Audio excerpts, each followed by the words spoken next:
Hello everybody, we are here with your Medusa guide. We are going to be playing Medusa in the mid lane. She is one of the best mid lane hunters in the game, particularly after she got some of her changes to her 2 to help with the range on it. It's basically unavoidable poke in the mid lane. So we're going to be starting off with our tier 2 Transcendence, 3 health potions, 3 multi-pots, and of course our beads, because that's just the way the cookie crumbles in Smite. If you don't got beads, then you're not really trying to live. So starting off with Medusa, we're going to be talking about that too, because this is going to be the ability that we max out first. This is our lane clearing ability, Acid Spray. We hurl forward in a line, an acid attack, and when it hits something alongside that path, it will spray back and continue to do the damage in a cone behind the target hit. So I hit that minion right there, and also hits the big guy and the little guy because it does a giant cone attack. Nothing else with this ability, literally just damage. Very straightforward ability, so you'll be able to better see on the wave here. I walk up, I've got this giant cone that comes out after I hit the first target. So it'll do that cone spray, whether you hit a god, a minion, whatever. Everybody inside of that range will take the damage, no exceptions. At level 2 here, I'm gonna get my 3, because my 3 is gonna let me make an aggressive play like this and get forward and help out my Arachne going for the early gank. Medusa's 3 is your getaway ability. This is your dash, but it's one of the best, if not the best, offensive dashes in the entire game of Smite. The reason why it's one of the best offensive dashes is because it has CC on it, and a lot of damage, and anti-healing capabilities. That's right, folks. 80 damage base plus scaling. Already, first of all, nice. Second of all, 1 second root on a god that you hit with this target. Nice. Third of all, 50% anti-healing for 3 seconds. An incredibly effective offensive movement ability. As far as using it on the defensive, you actually have to be a little bit careful. This ability will go through minions. It's a dash, so it doesn't go over walls. But if you hit an enemy god with this, it will stop you in your place. It'll root the enemy god, all that stuff. So if you're trying to use it to get away, you have to dash around the enemy gods because they will body block it. Makes it great as an offensive ability, not so great as a defensive ability if you've got people standing up in your business. Thirdly, we've got our Viper Shot. This ability is going to become very important later in the game, but still good now. This ability is mostly going to be used for PvPing, as well as clearing out big minions, like the big minion at the red buff and stuff, to help us clear it. This is going to enhance our auto attacks. Those enhanced autos are going to have increased attack speed, starting at 40%, scaling up to 80%. Plus, they're going to do extra damage in the form of a bleed. So you can see right now the target is bleeding, and we are going to get 4 shots with this effect on it. So once I click my 1, my next 4 shots are going to specifically be Viper shots. They're going to have extra attack speed and extra damage. Now, when you're using this ability, you want to make sure that you're using it as an auto attack cancel for maximum effectiveness. What this means is, if you're going to use this ability, I'm going to go try to steal their red and show you. I'm going to auto attack first, auto, then click my 1. And it's going to give me a little auto attack reset. And basically what that means is I actually have even faster attack speed than what is shown.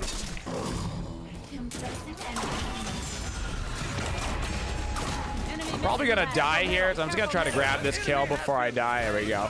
We did end up getting the kill, so that's fine. And so that way you're basically getting an extra auto attack in for free. So we're going to finish up our Transcendence and start working on our attack speed boots here in the mid lane for Medusa. Finally, we have our ultimate, which you got to see right there. Our ultimate is a giant cone-based ability that has a little channel time that makes a loud sound and has a animation and like lighting effect that plays with it, so your enemies knows what you're doing. You will do up to this amount of damage if you hit the target facing you. So if the target is facing you or kind of to the side, you will be able to hit this ability and it'll do full damage. And if you hit them from the front, it'll also stun them for 2 seconds. If the target is looking away from you, they're only going to take 75% of the damage, and instead of being stunned, they will be slowed. So when you're using this ability in order to get maximum effectiveness, you usually don't want to start it and just like look right at your enemy, because they're basically going to know what you're doing, and so they'll have time to turn around, look away from you, and you won't get the maximum effectiveness out of this ability. The most common way you see this used is around corners. So your enemy's about to come around a corner, you start channeling your ultimate, they turn around the corner. Oh no, the animation was finishing as they turned around the corner. There was no way for them to look away from you. Or if you don't have any corners to work with, you can turn around and start it looking this way and then whip all the way around, and there's a much better chance that they didn't realize what you were doing. If you do manage to kill them with this ability, for a fun little role play, it will turn the enemy into stone, and you will have a stone statue of them on the map. It's not that important that this happens. It's more for the role play, but the one real gameplay effect of this is that you can use your acid spit, that being your 2, you can use that off of your statues if a target is trying to hide behind it. Hi, Nemesis. And you will be able to spray them behind it, get that extra range on it. Almost never actually happens that way, but you can use it if that happens. It's just very, very rare that it happens that way. So I had enough money to get my Warrior Tabi, so I'm gonna grab Warrior Tabi instead here of the attack speed boots. It's going to scale well with my Transcendence and give me some more power. The attack speed boots are a little bit cheaper, so if you back and you have to get the attack speed boots, that's totally fine.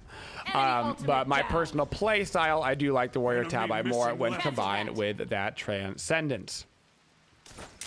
Finally, for Medusa, we have her passive. Her passive is really good and fun for that matter.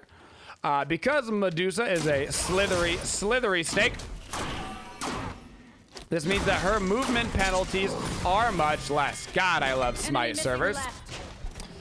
So we're gonna have to dash out of here. We used our beads against the Sobek pluck, but it didn't work because Smite servers are garbage. So with our passive, it means that we don't have any penalty on the side strafe, and we only have half the penalty when holding down our S key. So we are much harder to hit. Nice against things like Sobek pluck, because we get to actually have a better chance to avoid those types of things. With your ultimate, hey, we actually got a little spray right there. So we got the statue from our ulti, and then I got to use the spray off of that. Not very often you literally ever get to use that, which is nice. Thank you, God Guides, for bringing it together for us. So one of the advantages of Medusa is constantly using your A and D key, go side to side, because you have much less penalty than anybody else does in the game. Wow, there's a Heimbach here too. They are very aggressive. As our third item, we're going to be grabbing ourselves a Aussie as soon as I can locate the Aussie. This is going to give us some attack speed, some flat pen, and most importantly, that life steal. I love Aussie on Medusa because if you get low on HP, much like we did with Izanami, where you pop your 1 when you get low on HP and you can heal up a ton, exact same thing with Medusa. You get low on HP, you pop that Viper shot with an Aussie proc, and you can heal up to full HP with that. Super nice and easy combination. Gonna go grab our red buff again here. So on Medusa, you're playing very aggressive in the early stages of the game. You'll start to back off a little bit once you get into the team fight, but in the early stages of the game, you're playing aggressive. You're one of the best brawling hunters in the game. Pretty much nobody will beat you in that 1v1 type situation, which is why they keep having to send so many people here. The combination of your getaway ability doing damage, having multiple forms of CC, and that increased attack speed damage on your one is just nuts. So for how you're trying to use Medusa's abilities, your acid spray is your main form of wave clear, but you're also trying to use it to poke the enemy mid laner. So when a wave comes up, I'm trying to make sure that they are in that acid spray duration in the back. So if I see like Discordia over here, and if she comes up close enough, or Sobek comes up close enough, I can try to use that too and spray them, or even avoiding using the spray on those melee creeps and use it on a back creep in order to get more room so I can actually reach the Sobek with it, which allows me to pick up a quick kill. Your right tower is under attack. I'm gonna back up once again because I got nothing else to do. Get a little bit closer to my Aussie, get a couple more wards out. After you use your acid spray and you're confident you can go in to fight, make sure you go in with your 3. The second after you dash, make sure you auto attack. Your dash is going to be an auto attack cancel as well. So if you're going to do the combo, if you're in range, what you want to do is you want a 2, auto, 3, and then auto. And then the second after you're done with your 3, you pop your Viper shot again because that's another auto attack cancel. And your burst damage is crazy. 2, auto, 3, auto, 1. You just keep going. You just keep using those abilities in between your auto attacks, and you're going to be able to get a lot more burst damage off with all those auto attack cancels. We'll see if we can get the full combo off one of these games while we're waiting for everybody. And of course, you're just using your ultimate either as a finishing move because it has really, really long range, like really long range, which is great. Or you're using it and saving it around things like team fights, in order to help out the boys. Now, the nice thing about Medusa as well. So right there, you can see the turnaround technique. I saw the Nemesis was coming behind me in the mid lane, and so I started my ultimate looking a different direction, and then I did a big whip around to come back and hit the Nemesis, which meant she wasn't actually paying attention and looking at me, so I got the stun and the extra damage on him. You really never want to start your ultimate while actually looking at the enemy, because then they just know, and you're probably not going to get that stun off. So around corners and looking different directions is your friend. Get used to whipping. Enemies incoming, like careful. Yes, they are. Aussie online, Aegis online, and a Sentry Ward. For Medusa, you're going to have mostly good matchups. The biggest issue for Medusa is actually people that don't want to fight. Because Medusa is so good at brawling, she always wants to take those fights. Her problem tends to come into with characters that like to farm freely and easily. So I don't like anybody that can stand super far back and just free farm the wave. This means gods like Persephone that have a bunch of range, Kukulkan, anybody that can stand a significant distance away from me while successfully clearing the wave really takes away from one of Medusa's best capabilities, which is being able to go into fights like this and just go to Pound Town early. You can't do that if they're AFK underneath their tower, and then you're gonna transition into the late game, and they might have a better late game than you. Persephone is gonna provide more to her team in the ultra late game than you are on Medusa. So you wanna make sure that you're trying to get ahead early, abusing how much damage you have, so that way, even if they do have a better late game than you do, you've won so hard in the early game that you have extra gold, extra level lead, whatever. That's going to help you carry your team through the game so you don't have to deal with their ultra late game. As far as gods that you are good against, anybody that doesn't have a jump is wonderful. You do not have a jump yourself, but that's not the reason why. The reason why is because of your ultimate. The only way to really get out of Medusa ult entirely is to just jump away from it. And so if they don't have a way to jump away from your ulti, I'm going to show you the exact how big this cone is. There's pretty much no way to get out of this thing. It is long. It's not super wide, but it's super long, and it's not like hard to change the direction. So Discordia, right? Discordia can't really get out of my ulti range. Her best case scenario is trying to immunity frame my 3 with her 3.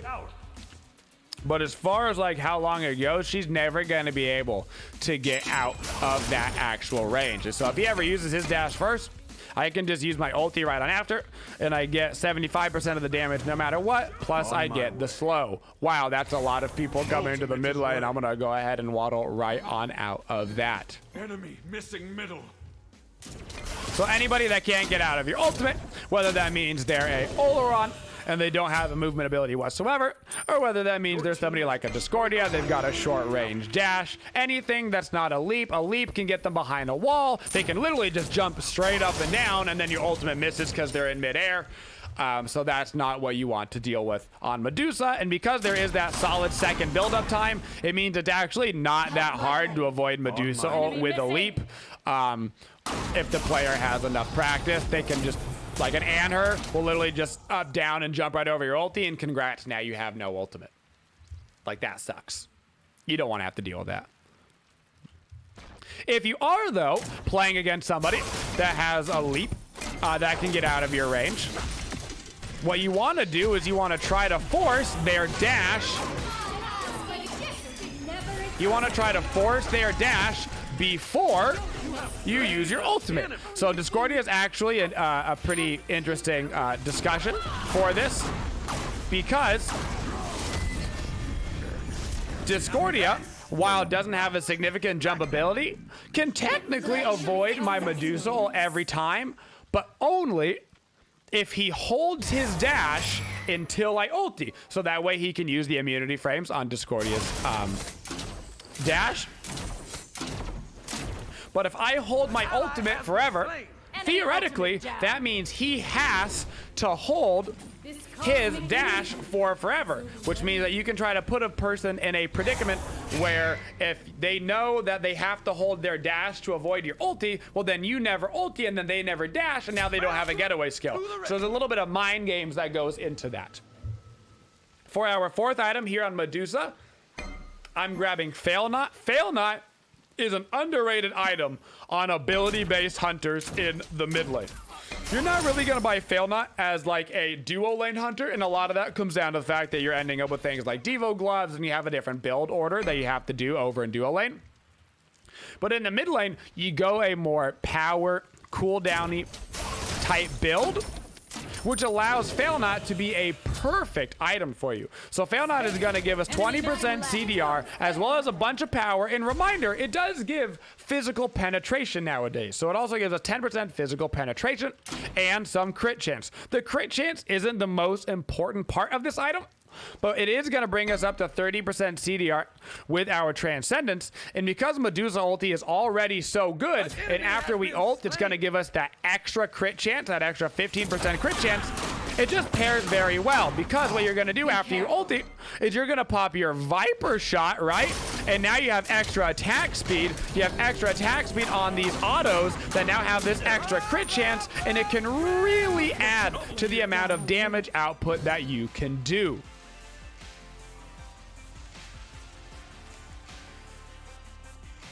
So the utilization and the combination with her kit is just really nice. Gold Fury is spawning soon here, so we should be heading over towards that Gold Fury as well as looking on their buffs. Gonna try to hot me over here. Make sure you're using that. Ooh, I'm in trouble. Make sure you're using that Viper shot to try and kill those big buffs like we talked about earlier, like the big red buff. I keep forgetting that my team is actually decently far behind, and so they keep getting the rotations off first, and so their Heim rotated that red buff real quick. So now that we've got the core of our build, this is the core of my Medusa build. You can switch out, like I said, that Warrior Tabot with the Ninja Tabot if you so desire. The rest of the build becomes a little bit more fluid. I love the Atalanta's bow on Medusa. One, because she's a hunter, and Atalanta's bow is just a really good item on all hunters right now. It's never ever a bad item to build. It's a great way for you to get percent pen, and they've got a fairly tanky team, right? They've got a Sobek support, they've got a Kukulane solo, they've got a Nemesis in the jungle. Nemesis can very easily go into some hybrid items like Sledge or Void Shield, and so I want to make sure I've got the pen to deal with all that. Of course, also helping me out with the objectives. So I'm gonna go right into the Atalanta's bow, give me that pen, and when you combine the Atalanta's bow passive with Medusa and her passive, things get pretty interesting in terms of being able to like backstep auto attack for free. All right, so what we're gonna do right now is I go right into this fight. I immediately pop my ultimate right at the start because I have a huge 4-man ulti opportunity. And that's what you're looking for in the team fights. So Medusa ulti is actually a good comparison point for her is actually to talk about it in terms of Chang'e ult.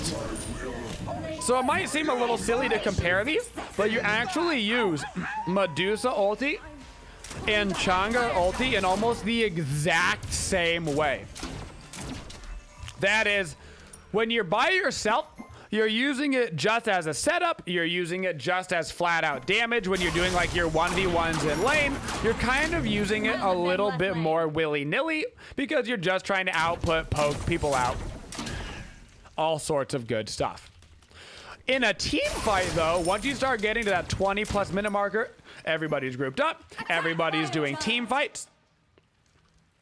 That's when you want to be a little bit more careful with your ultimate. You want to consider it to be a little bit more precious, and you want to hold on to it for some big team fight opportunities. Now, that big team fight ulti might come at the start of a fight, or it might come at the end of a fight. So you have to be always consciously looking for the opportunity, much like you might start off a fight with a Chang'e ulti or save it towards the middle of the fight. Same thing with Medusa ulti.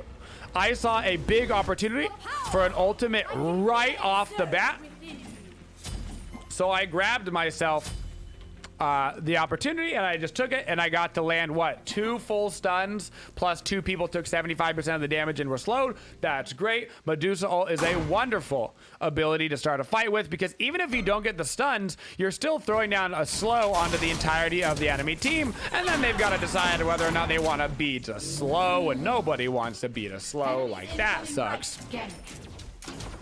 So it's a great way to start off a team fight, but if you're only going to hit like one person, you're going to want to save that ulti for a little bit later in the game.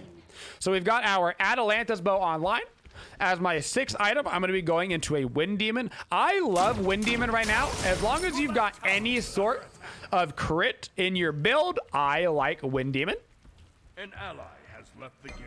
Wind Demon is a item that will provide you with some extra attack speed after you crit. Because we've got the fail knot, we're going to have that extra crit chance after we ulti. We talked about how we're probably going to be using that ultimate at the start of a fight, which means we're going to be starting off our fight with extra crit.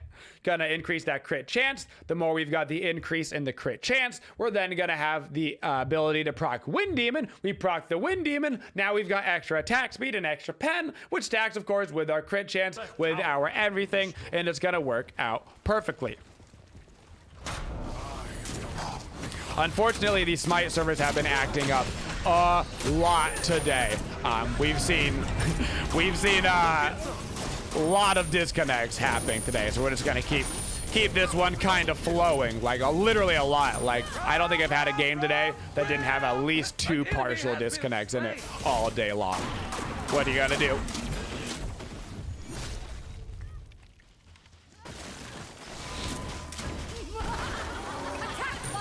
Let's go do the Fire Giant. Let's chill out. Maybe give these guys a little opportunity to try to reconnect to this one. So on Medusa in the late stages of the game, I am a hunter, and you have to play her a little bit safe. part of the reason why you have to play her so much safer than other hunters is because her getaway skill really is not that great. We've talked about it at the start. It's a wonderful aggressive ability, but if they're running a heavy melee team comp, a heavy aggressive backline team comp, they're going to be able to get in your face. And if they get in your face, it gets body blocked so easily. And of course, if you're a hunter, your dash gets body blocked. Well, you don't need me to tell you that you're just going to be dead. So you got to be very careful with your positioning. Speaking of positioning though, walls are not your friend on Medusa. Medusa hates walls. Her ultimate doesn't go through walls. Nothing she does go through walls. I can't do this. I can't do this. I can't do nothing through walls. So walls are an absolute nightmare for you. The exception to that rule is your ultimate. Because on your ultimate, walls are your friends. Not because your ultimate goes through walls. It does not. Sorry. Attack left leg. But you get that ulti capability around the corner. You start it here while you're moving out to the side. Boom. Pairs well with your passive. So you've got the extra, you got the no penalty. So you can get right out to the side and make sure you're smashing people with that ultimate. But I'm telling you, man, you don't have to have a wall to land Medusa ulti. I find that sometimes even more effective is literally just ulting behind yourself. Start your ultimate looking the exact opposite direction and then turn around right as it's about to go off. So many people don't realize what's happening, especially if it's in the middle of a team fight. It can be really, really hard to see everything going on.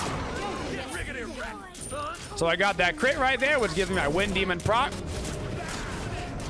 Kind of just backing away from this fight a little bit. I don't want to be too close to this Sobek on that pluck. We've got right getting pushed up. We should go push up this left lane. I'm going to heal up off these minions on the way over. Use that Aussie to my advantage to make sure I'm getting myself all healed up.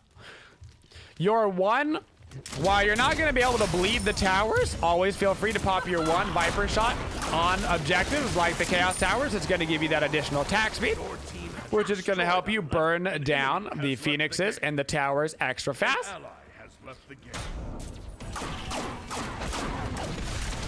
But you will not, of course, get that bleed effect on the towers. That would be silly. Towers can't bleed. They ain't got no blood. I'm going to start my ultimate. I'm looking this way. I'm going to turn around. Not able to get the stun there on the coup, but I am able to get a lot of damage off. I'm going to use my dash aggressively in order to root the Cucullin, allowing me to pick up that kill. Stops him from getting away. Don't mind tanking a little bit there of that mid Phoenix because I'm going to be able to heal up off these creeps. Start bringing up the creeps towards us in the mid lane. No beads right now, but I got my Aegis up.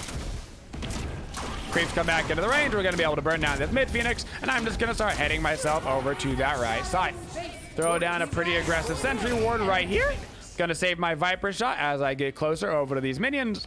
Auto Viper shot, and I'm going to be able to heal back up to full HP once again. I saw the Heim over in that right side jungle. Haven't decided yet whether he's trying to gank me or not from that direction, but I'm all by myself. So I'm going to get all backed up. He is trying to gank me from that direction all the way around the back. I'm probably not going to be able to live here, but I'm going to try to pop an immediate Aegis. Not going to be able to get it off because Heim correctly combines his ultimate with his knockup. Nothing I can do. So we're going to get our final item. Our final item this game is going to be Deathbringer. So because we went into the Wind Demon as our 6th item, this really opens up the crit build path for me. Because I've got 2 crit items, I'm going to grab a Deathbringer. Anytime that you have 2 crit items, you should really be building Deathbringer. You've basically committed to the crit at that point. If I wouldn't have gotten the Wind Demon here, I could have very well gotten something like a Kin size. I could have finished up with an Oboe for the team fights, provided some more damage spread out throughout the fight, instead of this build, which is a little bit more single target focused. It also happens to have 30% cooldown. It's got 30% pen, potentially 40% pen with the Wind Demon proc. We got also the additional 15 flat pen from Aussie. We got the lifesteal. We've got high power. This build is going to do very, very good into tanky comps, against squishy comps, against the Phoenix, against the Fire Giant. It'll do great against everything except for reflect damage, so do not run this build against something like a Kuzenbo. That would suck. You would just end up one-shotting yourself. Never run crit against a Kuzenbo. That's a disaster. Luckily, most of the block stack meta has been done away with. They recently nerfed the height of the Nemean Lion, so in order to get the efficacy out of the block stacks for Nemean Lion, you have to... That is too bad. You have to actually build defenses, which means, you know, randomly hunters are not going to be picking up Height of the Nemean Lion to get block stacks, so you have to have a bunch of protections in order to get those block stacks. Heim is just kind of split pushing over in left lane, so I'm going to quickly try to get myself over to right. I'm going to throw down my ulti before anybody really sees me. Hopefully I can get a stun effect. Not going to be able to get a really good heads up play there from Discordia. Heim is actually going for the end here. He might be able to get it, so I'm going to back up. I'm going to tell the boys to attack the Titan. I'm already backing. He's trying to teleport out of this one. I got my beads up, so he's not going to be able to fight me. And the team is going to be able to end the game anyway. So that was a very high power, high crit, aggressive Medusa build. Like I said, you could go the a little bit more traditional with the Kittens and the Oboe and to get a little bit less RNG on it. But I love crit with Medusa because you have so much attack speed on your one. I find that you can go more into heavy power. Heavy power scales so well with crit because more power means higher crits. Higher crits just scales well with each other. You grab the Deathbringer, now you got higher power, higher crits. You got crits on your crits. Works really, really well together, guys. So you can do 33,000 damage on Medusa. Utilize those walls for your ultimate and nothing else. Make sure you're turning around and make sure above all else you're playing aggressive early game. Because if you're not playing aggressive early game, you will not have necessarily as good of an ultra late game as some of the big late game mages. So play to what you're going against. And that, guys, is your Medusa game.